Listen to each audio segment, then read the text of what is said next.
আমাদের কাছে একটা ঈদের দিনের মতো। এই জায়গাটাতে এসে আমার কাছে মনে হয় যে একটা পরিবারকে আমরা একসাথে দেখতে পাই। ঠিক যেমন একটা ঈদের আনন্দ, ঠিক মনে হয় যেন এই যে মেরিল প্রথম আলোতেও আমরা আসি, সবার সাথে দেখা করা এবং নিজেকে যে সুন্দর করে সাজানো, গোছানো।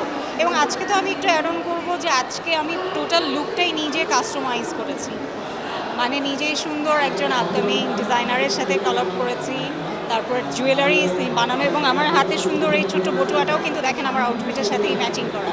সো এই যে একটা ঈদের মতন নতুন পোশাক পরে আসা এবং এদের যে দেখানোর যে আনন্দ, সো আই লাভ ইট। এবং সবার জন্য অনেক শুভকামনা, যারা নমিনেশন পেয়েছেন, যারা হচ্ছে উইনার হবেন, যারা উইনার হবেন না তাদের জন্য, সবার জন্য আসলে অনেক শুভকামনা। Thank you.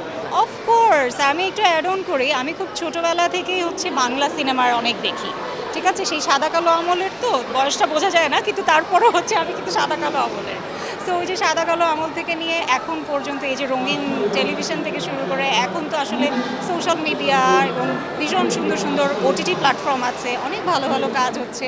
তো অবশ্যই কাজ করতে চাই সুন্দর চরিত্র হলে, সুন্দর গল্প হলে এবং মোস্ট ইম্পর্টেন্টলি একজন আর্টিস্ট কিন্তু চায় যে তার চরিত্রটা মানুষ যেন মনে রাখে। সো আমি আসলে ওই চরিত্রই খুঁজছি, পেলে অবশ্যই করব। কোর্স উই অল আর সাকিব খানের ফ্যান। না, সাকিব ভাইয়ের জন্য একটাই, যে বাংলাদেশের যদি মেগা স্টার হিসেবে বলা হয় তো we are really proud of him, যে সাকিব খান অ্যান্ড বাংলাদেশের হচ্ছে মেগা স্টার যেটাকে বলে, তো উনি আমাদের দেশটাকে সুন্দর করে রিপ্রেজেন্ট করছে। We are really proud of him.